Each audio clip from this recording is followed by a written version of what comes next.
Bonjour, bonsoir, bienvenue au 9e art, l'émission de la bande dessinée. Non, il n'y en aura pas de commercial parce que le 9e art a décidé de vous parler encore de bande dessinée, ainsi que ses dérivés. On peut parler d'illustration notamment. Le menu pour les prochaines 30 minutes ce soir ou ce matin, dépendant de l'heure à laquelle vous nous regardez. Et on en est très fiers d'ailleurs que vous nous regardez, parce qu'il fait très froid dehors, c'est peut-être mieux à l'intérieur, pas vrai? Et nous allons, dans un premier temps, vous faire connaître deux personnes qui ont réalisé, qui collaborent à une revue anglophone, un fanzine de bande dessinée toujours. Et cette revue s'appelle Northgard. Deux personnes sont ici pour nous parler de Northgard. Il s'agit de Gabriel Morissette et Mark Schoenblum. Il s'agit d'une revue anglophone, je vous le rappelle. Jacinthe Beauregard va nous proposer un de ses flash BD. Et puis, nous allons avoir Luc Pomerleau avec un seul M, s'il vous plaît. C'est lui-même qui le prétend, du moins. Luc, qui est une personnalité importante de la région de l'Outaouais, va nous parler du dessinateur Hugo Pratt. Et pour terminer l'émission, nous allons avoir Caroline Mérola qui sera de retour cette semaine pour nous parler de 4 albums qu'elle a sélectionnés.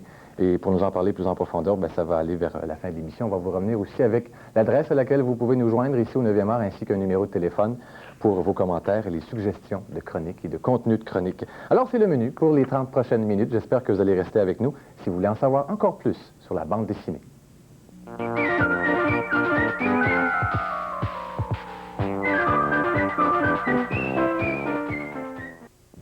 Pour les prochaines minutes, nous allons vous parler d'un nouveau magazine, effectivement, qui est en anglais, on vous l'a dit au tout début de l'émission. Et nous avons avec nous les deux plus grands acteurs, les deux plus grands artisans, je devrais dire, de cette revue. Nos invités s'appellent Gabriel Morissette et Mark Schoenblum. Bonsoir, messieurs. Bonsoir. Gabriel, qui est tout de suite ici à ma gauche, et Mark est la personne en blond, pareil comme moi, ne pas confondre.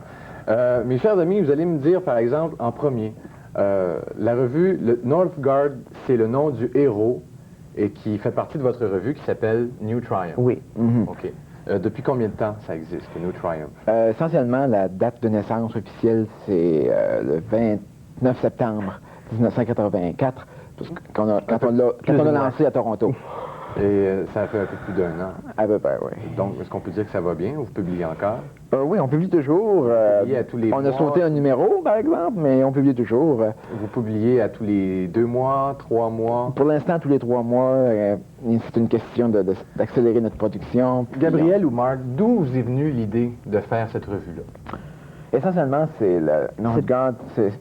C'était mon idée de faire le revue, mais c'était seulement une idée pour quelques ans.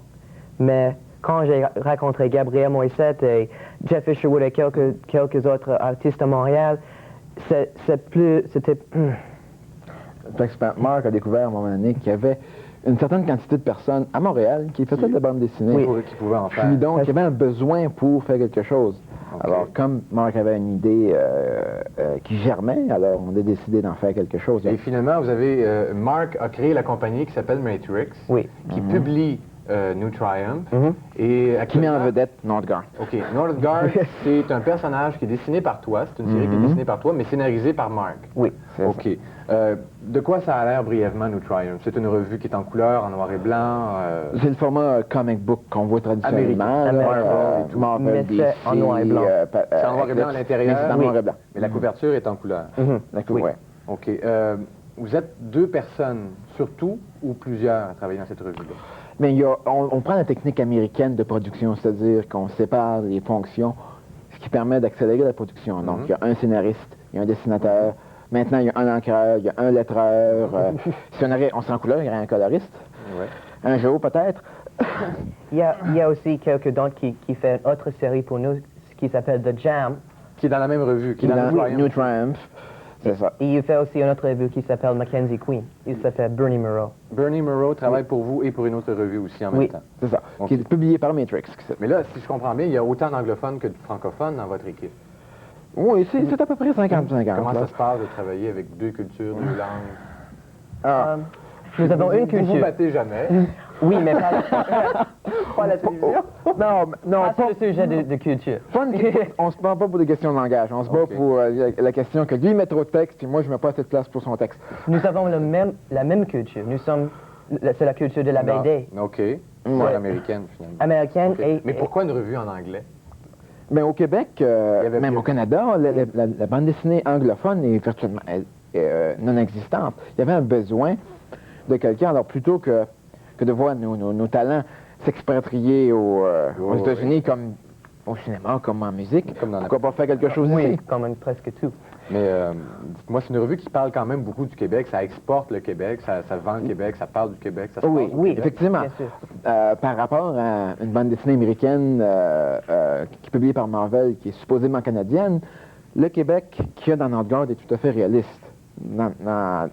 Chez les Américains, ça n'a rien à voir avec la réalité. Est-ce que vous réalité. visez un marché américain ou un marché de quel âge et ici ou Le marché, le marché américain est beaucoup plus grand. Alors, par conséquent, on vise aussi le marché américain. Il faut bien les éduquer un peu.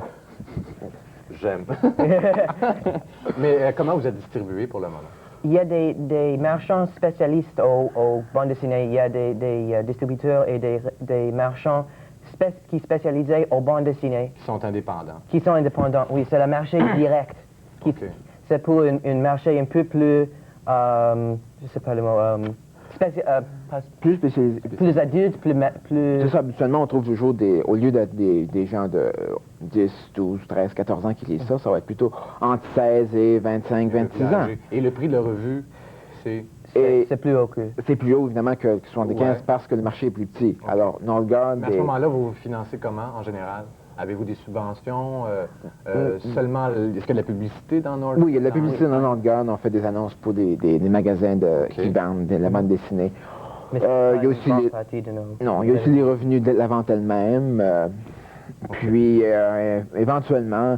on pense chercher d'autres possibilités. Il y a toujours... Et New Triumph, et spécialement Northgard, est-ce que c'est une satire, une parodie? Est-ce que ça se veut un héros traditionnel? Non, pas du tout. Pas du tout.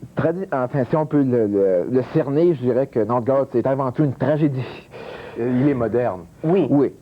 C'est dans le cadre des nouveaux héros de la marché direct. Il est plus réaliste comme les héros des années passées.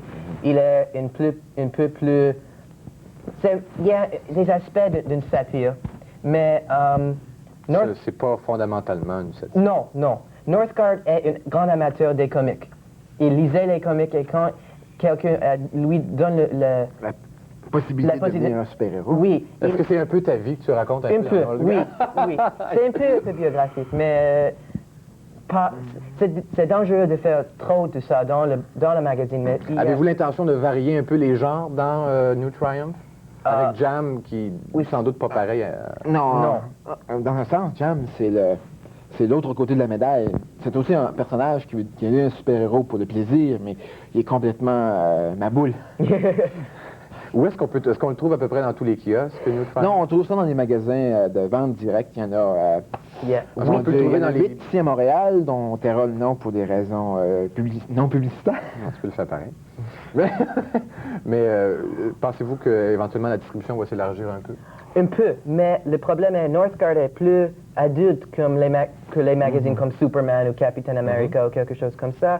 Et je suis un peu peur de faire ça parce qu'il y a des scènes dedans qui pas pour les enfants et... Ah, mais il fait des scènes qui sont légèrement violentes un peu. Alors... Et les Américains veulent, et les anglophones canadiens veulent les bandes dessinées comme des magazines pour les enfants, seulement. C'est ça, il y a une manière de voir la bande dessinée américaine de ce format-là comme étant enfantine. Donc, on va essayer de briser ça. Ah, OK, je comprends tout. Ben, écoutez, on va vous souhaiter bonne chance, les gars. Gabriel, Marc, merci d'être venus au 9e art. Et puis, bonne chance pour New Triumph et spécialement Northgard. Merci. Merci beaucoup. Et c'est le 9e art qui se poursuit avec le dossier de M. Leloup, Luc Pomerleau, je dis bien. Restez avec nous.